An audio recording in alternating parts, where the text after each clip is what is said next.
உங்கள்கிட்ட கேட்குறோம். ஒரு மூக்கு இதை பற்றி சொன்னனால ரொம்ப நாளாக உங்களை பற்றி ஒரு நெட்டில் இதுலலாம் வருது. நீங்கள் வந்து பிளாஸ்டிக் சர்ஜரி பண்ணிட்டீங்க ஒரு ஹாலிவுட் மாதிரி இது மாதிரி. அது உண்மையாக புல்லட் பிரபு படத்தில் ஒரு லாஸ்ட் சீனில் வந்து கடத்தின் போவார் ஜெய். ஓகே ஓகே சரிங்களா, அந்த சீனில் வந்து நீங்கள் சொல்லியிருப்பீங்க. ஸோ இப்போ எப்படி தோணுது உங்களுக்கு? சொன்ன ஏபிசி எல்லா சென்டரும் ட்ரை தான் ஒன்றும் பண்ணியிருக்கோம். அட்லீஸ்ட் நல்ல ஏலெல்லாம் வந்து நல்ல மரியாதை இருக்குது. பியில் நெக்ஸ்ட்டு இந்த படத்து வழியாக வந்துடும். அது நம்பிக்கை இருக்கா உங்கள் மேலே? இருக்குங்க. நம்பிக்கை தான் வாழ்க்கை. எங்கள் நம்பிக்கை தான் வாழ்க்கை. என்ன சொல்கிறதுன்னு தெரியல. ரஜினி சாருக்கும் அப்படி தான் இருக்கும், உங்களுக்கும் அப்படி தான் இருக்குது. மூக்கு மேட்ரு எனக்கு இல்லைங்க, மூக்கு அவருக்குங்க. ஃபாலோ பண்ணிங்கன்னா அதுதான் ரிசல்ட். பவர் பேங்கை கூட திருட முடியாது. அதனால் பேங்க்கெல்லாம் ரொம்ப பாதுகாப்பாகவே இருக்கும், கவலைப்படாது. வைபவ் சார், அண்ணா வந்து தம்பி இருக்கிற படத்துலலாம் நான் இருப்பேன்னு அடம் பிடிக்கிறாரா, இல்லை நீங்கள் அண்ணனை போடுங்கன்னு கேட்குறீங்களா? ஏன்னா அவரும் இன்னைக்கு ஒரு பெரிய ஆமாம் ஒரு பிஸி ஆர்டிஸ்ட் ஆகிட்டான். தெரியல ஆக்சுவலி இந்த படம் தான் ஆரம்பித்தா. அதுக்கப்புறம் பெருசில் வந்துட்டு ரெண்டு பேரும் பயங்கர ஈக்குவலாக. இப்போ அவன் தான் டெய்லி வந்து இனோவா வரும். கன்ஃபியூஸ் ஆகுது. இப்போது முந்தி கன்ஃபியூஸ் ஆகிட்டு இருந்துச்சு, இப்போ கன்ஃபார்மாக அவனுக்கு தான் வருது இனோவா. ஸோ அவன் தான் பிஸி ஆர்டிஸ்ட்டு. நான் எதுவும் ரெக்கமெண்ட் பண்ணுறதில்ல சார். அவங்களா தான் கேட்குறாங்க அண்ணனை கொஞ்சம் கேளுங்க அப்படின்ட்டு. நான் தான் கொஞ்சம் இந்த ரெமெண்டேஷன் சைட்லலாம் கொஞ்சம் கம்மி பண்ணி பேசிகிட்டு இருக்கேன் அவங்க கூட. அது மாதிரி ஜான் விஜய் சார் சொன்ன மாதிரி நீங்கள் ஜான் விஜய் சார்லாம் இருந்தாங்கன்னா இந்த உருவா காயினை கீழே போட்டு பசங்களை பார்க்க சொல்கிறது, டபுள் மீனிங் இதெல்லாம் இல்லைன்னா எங்களை மாதிரி ரசிகர்களுக்கு ஏமாற்றம் ஆகிடாது. அது இல்லையே, நான் அந்த மாதிரி எதுவும் பண்ணதில்லை. சரி சார், நெக்ஸ்ட்டு இதுக்காக அடுத்து சரி இப்போ ஏதாவது ஒன்று சொல்லுங்கள். இந்த ஒரு ரூபாய் காயின் இல்லை, இப்போ யாருமே ஒரு ரூபாய் காயின்லாம் யூஸ் பண்ணுறதில்ல. எல்லாம் ஜிபே, அதனால பிரச்சனை கிடையாது எங்களுக்கு. சார் டேரக்டர் சார், நீங்கள் கே ராஜேஸ்வர் அவர் அவ்வளோ பெரிய டேரக்டரு. அமரன் ஒரு படம் போதும் சாருக்கு, ஆனால் பல படங்கள் பண்ணியிருக்காரு. ஆனால் உங்களுக்கு எதுக்கு ஒரு துணை, ஏன் சிங்கிளாக பண்ணல? இல்லை சார், ரெட்டை இயக்குனர் என்ன கான்செப்ட்? ஆமாம், இவர் என்னோட பெரியமா பையன் தான், என்னோட தம்பி தான் அவர். நான் வந்துட்டு ஒரு 8 வருஷமாக 10 வருஷமாக அட்வர்டைஸ்மெண்ட்ஸ் பண்ணிருக்கேன். அந்த ஆடு காலத்துலேருந்தே ரெண்டு பேரும் ஒன்றா தான் பண்ணிருக்கோம். ஸோ அப்போதுலேருந்தே நாங்கள் ஒன்றா அப்படியே இது பண்ணதுனால தான். ஆமாம், விட்டு கொடுக்கூடாது. Correct sir. ஆமாம், மேபி ஒரு நாளைக்கு நான் வேணால் தனியாக பண்ணலாம், அவர் தனியாக பண்ணலாம். பட் இப்போதைக்கு ஒன்றா தான் பயணிக்கிறோம். ஜான் விஜய் சார், நீங்கள் வரும்போதே கண்டென்ட் கொடுக்க போகிறேன் அப்படின்னு சொல்லிட்டு வந்தீங்க. இவ்வளோ பேர் மேடையில் இருக்கும்போது யார் நடிப்பையும் பாராட்டல. நீங்கள் ஹீரோ கூட மூக்கு அப்படி சொல்லிட்டீங்க. மணிகண்டன் வந்து நடிப்பு அருமையாக நடிச்சிருக்காரு, பிரமாதமாக நடிச்சிருக்காருங்க. ஐஸ்வர்யா ராஜேஷ் சொல்லி தான் நீங்கள் பேசிட்டீங்களா வரும்போதே ஃபோன் பண்ணி என் தம்பியை கலை அண்ணன் சொல்லுங்க அப்படின்னு?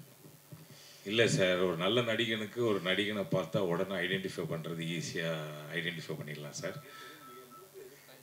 இல்லை, அவன் மூக்கை பற்றி பேசுகிறோன்னா நிறைய பேசலாம் சார். அதுக்கு வேறு கேள்வி கேட்டிங்கன்னா நான் பதில் சொல்லுவேன் சார். ஐஸ்வர்யா ராஜேஷும் வந்து எனக்கு ரொம்ப வருஷமாக தெரியும். அவங்கள very hard working person. And whatever she is today, she is made it by her hard work. I will always appreciate that. Because நாங்களாம் அந்த மாதிரி தான் சார், கஷ்டப்பட்டு வாழ்க்கையில் வந்தவங்க சார். எங்களுக்கு கண்டென்ட் கொடுக்கணும்னு ரொம்ப பிடிக்கும் சார். அதுதான் நாங்கள் குட் ஆக்டர்ஸாக இருக்கோம் சார். கைத்தட்டுங்க sir please sir. Thank you sir. அது இல்லையா, உங்கள்கிட்ட கேட்குறோம். ஒரு மூக்கு இதை பற்றி சொன்னனால ரொம்ப நாளாக உங்களை பற்றி ஒரு நெட்டில் இதுலலாம் வருது. நீங்கள் வந்து பிளாஸ்டிக் சர்ஜரி பண்ணிட்டீங்க ஒரு ஹாலிவுட் மாதிரி இது மாதிரி. அது உண்மையா பொய்யா? பண்ணல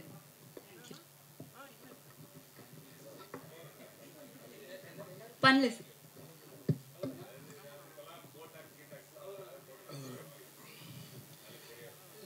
சார். மனோஜ் சார், ஒரு கொஸ்டின். 8 வருஷம் இந்த கதையை நீங்கள் இந்த பல நிறுவனங்களில் இருந்திருக்கீங்க. 8 வருஷம் கழிச்சு இந்த ப்ரொடியூசரை டைரக்டருக்கு ரெஃபர் பண்ண காரணம்? ஒன்றும் இல்லைங்க, இது வந்து இந்த 8 வருஷம் எந்த ப்ரொடக்ஷன் கம்பெனி, எத்தனை ப்ரொடக்ஷன் கம்பெனி, இதை தூக்கி வச்சுருங்க.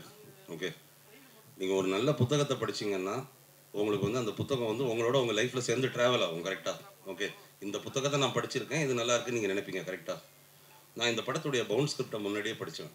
ஓகே, நான் வந்து என்னுடைய ஸ்டைல் என்னென்னா, நான் வந்து கதை கேட்டால் ஏனோ தானோன்னு கேட்கணுங்கிறதுக்காக கேட்க மாட்டேன். ஓகே, ஒரு கதை எனக்கு எடுபடலைன்னா கூட யாரோ ஒருத்தங்க நான் உங்களுக்கு கதை சொல்லியிருக்கேன்னு சொல்லும்போது இந்த கதையை இதைத்தானே சொன்னீங்கன்னு ஏதோ எனக்கு வந்து அது கோர்வையாக சொல்ல எனக்கு வந்து தெரியும். ஓகே, இந்த கதை என்னுடைய மனசில் வந்து நல்லாவே பதிஞ்சிருந்துச்சு. இது எப்போ இது வந்து படமாக எடுக்கப்பட்டாலும் அந்த காலகட்டத்துக்கு ஏற்ப ஓகே அது வந்து கரெக்டாக இருக்கும் அப்படிங்கிற நம்பிக்கை எனக்கு இருந்துச்சு. அது என் மைண்டில் பதிஞ்சிருச்சு. நான் வந்து ஒரு புது கம்பெனியில் இது பண்ணுறேன். என்னோட ப்ரொடியூசர் என்ன கேட்பாரு, ஓகே சரி ரைட்டு, நீங்கள் வந்து இது வரைக்கும் உங்களுடைய எக்ஸ்பீரியன்ஸில் நீங்கள் வந்து கேட்ட கதைகளில் இது பண்ணதில் என்னெல்லாம் நல்லா இருக்குன்னு நீங்கள் வந்து ஃபீல் பண்ணுறீங்கன்னு சொல்லும்போது அதில் எனக்கு ஞாபகம் வந்த கதைகளில் இது ஒன்று. இன்னொன்று அதுக்கு வந்து இன்னொரு ஒரு ஒரு ஒரு இதுவும் இருக்குது. இப்போ நான் சொன்னேங்கிறதுக்காகலாம் யாரும் கதை படம் எடுத்துகிற போகிறது கிடையாது. ஓகே, அது என்னுடைய ப்ரொடியூசருக்கு பிடிக்கணும். ஓகே, அவர் இன்னொரு 4 பேர்கிட்ட இப்படி ஒரு கதை இருக்குது அப்படின்னு கேட்டிருக்கலாம். அவங்க ஓகே ஃபைன் அது நல்லா இருக்குன்னு சொல்லணும். இது எல்லாருமே சேர்ந்து ஆஹா இந்த கதை நல்லா இருக்குன்னு எல்லாரும் சேர்ந்து என்டாஸ் பண்ணது தான். அது என்கிட்ட முதல்ல வந்துச்சு. அதை வந்து ஒரு நல்ல கம்பெனியுடைய வெற்றிக்கு நல்ல கதையை ஐடென்டிஃபை பண்ணி கொடுக்க வேண்டியது வந்து எங்கள் எல்லாருக்கும் ஒரு கடமை. அது இந்த கதை என்கிட்ட வந்துச்சு, நான் அனுப்பி விட்டேன். அவ்வளோ சார். மனோஜ் சார் உங்களுக்கு தான் இங்கே சார் பிடிஜியோட முதல் படம் இது. இதுக்கு அடுத்த படம் ரிலீஸ் ஆகிடுச்சு. ஏன் சார் இந்த தாமதம்? ஏன்னா பிடிஜி மாதிரி பெரிய கம்பெனிஸ்க்கு ரிலீஸ் பெரிய இஷ்யூ கிடையாது. எனக்கு கிளியராக புரியல, சொல்லுங்க தெரியும். இல்லை சார், பிடிஜியோட முதல் படம் இதுதான் ப்ராக்டிக்கலாக. அப்புறம் தான் 2வது படம் தான் டிமார்டி காலனி வந்தது. அது ரிலீஸில் ஃபஸ்ட்டு வந்துருச்சு. ஏன் டிலே? நான் ரொம்ப சிம்பிளாக சொல்கிறேன். டிமார்டி காலனி 2 வந்து ஓகே முன்கூட்டியே ஆரம்பிக்கப்பட்ட ஒரு படம். அது வேற ஒருத்தங்க ஆரம்பித்து அவங்க ப்ரொடியூஸ் பண்ணிக்கிட்டு இருந்த படம். அந்த படத்தை நாங்கள் வந்து டேக் ஓவர் பண்ணோம். ஓகே, அதுவும் ஹாஃப்வே த்ரூ அதை வந்து டேக் ஓவர் பண்ணோம். அதனால் இந்த படம் வந்து ஆரம்ப கட்டத்திலிருந்து நம்ம வந்து ஆஃபீஸ் போட்டு நம்ம ப்ரீ ப்ரொடக்ஷன் பண்ணி ஷூட் பண்ணி அதுக்கப்புறம் போஸ்ட் ப்ரொடக்ஷனுக்கு என்டர் பண்ணோம். அதனால் இதோடைய டைம் ஃப்ரேமை பார்த்தீங்கன்னா இந்த டைம் ஃப்ரேம் கரெக்டு தான். ஓகே, நீங்கள் ஒருவேளை நினச்சிட்டு இருந்திருக்கலாம் இது டிமாண்டி அதுக்கப்புறம் ஆரம்பித்த படம்ட்டு. கிடையாது. Demonte was already started by somebody else much before this movie. Sir உங்களுக்கு தான் சார், நீங்கள் ஸ்டேஜில் பேசும்போது ஒரு வருத்தப்பட்டீங்க. எல்லாருமே என் மேலே தான் குறை சொல்கிறாங்க, ஆனால் ஆர்டிஸ்ட்லாம் இதில் தான் உட்காந்துதான்ட்டு. யார் மேலே வந்து முக்கியமாக ஒரு விஷயம் சொல்ல வர்றீங்க? ஏன்னா சில பேர் காமெடி பண்ணுவாங்க, சில பேர் வந்து உங்களை கஷ்டப்படுத்தியிருப்பாங்க. எங்களை யாருமே கஷ்டப்படுத்தலை. இவங்களுமே ஓகே அவங்க அப்படின்னு சொன்னதும் அதுவும் ஒரு காமெடி தான். நாங்கள் பதிலுக்கு இவங்க தான் சொன்னதும் ஒரு காமெடி தான். அதை நான் இன்னொன்று சொல்கிறேன். ஓகே, இதை சார்ந்தவங்க எல்லாம் இங்கே வந்து உட்காந்துருக்கோம்ல, எங்களுக்குள்ள சீரியஸாக ஏதாவது நடக்கிறதுக்கு வாய்ப்பே கிடையாதுங்க. ஓகே, இவர்கிட்ட சீரியஸ் ஆக முடியாது, இவர் என்கிட்ட சீரியஸ் ஆக முடியாது. எல்லாருமே ரொம்ப க்ளோஸ் ஃப்ரெண்ட்ஸ். நாங்கள் வந்து என்ன பண்ணாலும் வேலைன்னு வரும்போது வேலையாக கரெக்டாக இருக்கும்.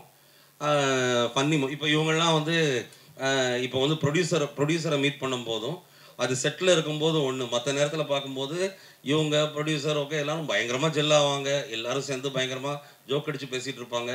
இந்த பட்டாளத்துடைய அட்வான்டேஜே அதுதான். ஓகே, ஒரு ஈகோ இல்லாத யாரையும் குறை சொல்லாத ஒரு கூட்டம். அது கடைசி வரைக்கும் அப்படியே இருக்கும்.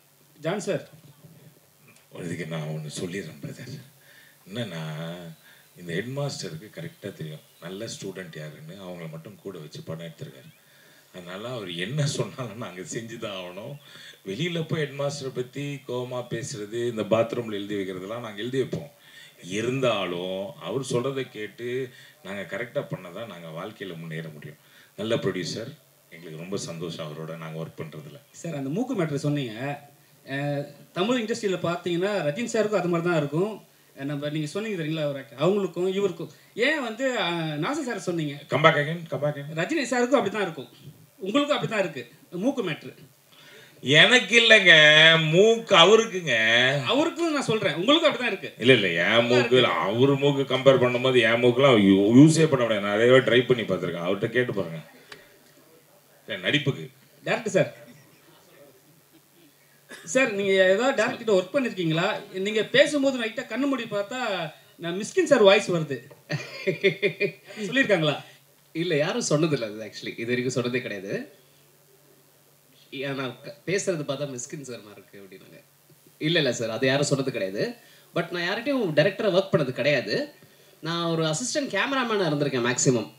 அதுக்கப்புறமா அஃப்கோர்ஸ் அப்பா இருக்கார். ஸோ அப்பா கிட்டே இருந்துட்டு எல்லாம் கற்றுக்கிட்டது தான். சார் ஒரு கதைக்கு ஏன் சார் 8 வருஷமான காத்திருப்பு? அந்த காத்திருப்போட வழி என்ன? இல்லை, 8 வருஷமாக நான் இந்த கதை எழுதி நான் சொல்லி அது வெயிட் பண்ணிட்டு இருக்கும்போது நான் அடுத்த சான்ஸ்லாம் நான் பண்ணிருக்கேன். அடுத்த கதைகள், அடுத்த விஷயங்கள். இப்போ இன்ஃபேக்ட் இந்த கதை வெயிட்டிங்கில் இருக்கும்போது தான் நான் வைபவ் சாரை மீட் பண்ணுறேன். இன்னொரு வெப் சீரிஸ் ஒன்று பண்ணலாம் அப்படின்னு சொல்லிட்டு. ஸோ இதை மாத்திரம் வச்சுக்கிட்டு நான் உட்காந்துல அடுத்தடுத்து கதைகள்லாம் எழுதி தான் இருக்கோம். பட் இது என்னமோ 8 வருஷம் ஆயிடுச்சு, அவ்வளோதான், வேறு எதுவுமே கிடையாது. சார் டேரக்டர் சார் இங்கே பேங்க் ராபரிங்கிறது தமிழ் சினிமாவுக்கு புதுசு கிடையாது, வங்கி கொள்ளைங்கிறது கிடையாது. ஆமாம், அந்த படங்கள்லாம் இல்லாமல் இதில் என்ன டிஃப்ரெண்ட் பண்ணியிருக்கீங்க? என்னன்னா நம்மளோட படம் வந்துட்டு பேங்க் ராபரி வந்துட்டு இப்போ போகிறோம் ஒரு பேங்க் ராபரி, அந்த இடத்துல வந்துட்டு ஒரு ஸ்டாண்ட் அவுட் இருக்குது, போலீஸ் வராங்க, அந்த மாதிரி இல்லாமல் பேங்க் ராபரி பண்ணுறதுக்கு உண்டான ப்ராசஸ் தான் நம்ம படமே. ஸோ எடுத்தோடனே ஒரு பேங்க் ராபரி வந்தாச்சுப்பா பேங்க்கில் மாட்டிக்கிட்டாங்கன்ற மாதிரிலாம் கிடையாது, அந்த ப்ராசஸ் தான் படமே. அண்ட் அதை வந்துட்டு நீங்கள் படம் பார்த்தீங்கன்னா உங்களுக்கு தெரியும், அந்த மெயினாக இருக்கக்கூடிய 4 கேரக்டர்ஸ்க்கு உண்டான அவங்களுடைய ஃப்ளாஸ் இருக்கும். அதெல்லாம் நீங்கள் ட்ரெய்லர்லாம் நீங்கள் பார்க்கும்போது உங்களுக்கு ஒரு ஐடியா கிடைக்கும். அதில் நீங்கள் பார்த்தீங்கன்னா அந்த 4 கேரக்டர்ஸை வச்சுக்கிட்டு எப்படி பண்ணுறாங்க அப்படின்றது தான் கதை. வைபவ் சார், ஐடியா கிடைக்கும் அப்படின்னா பேங்க் எது ராபரி பண்ணுறதுக்கான ஐடியாவா?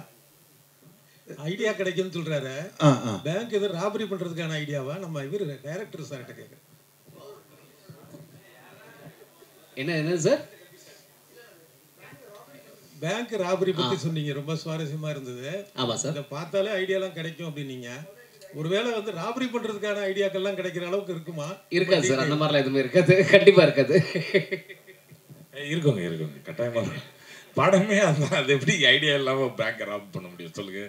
ஆனால் ராப் பண்ணுறோமா இல்லையான்றது தான் படம், அதை நீங்கள் பார்த்தா தான் உங்களுக்கு தெரியும். வைபவ் சார், நீங்கள் இந்த படத்தில் இருக்கிறதெல்லாம் ஃபாலோ பண்ணுங்கள்.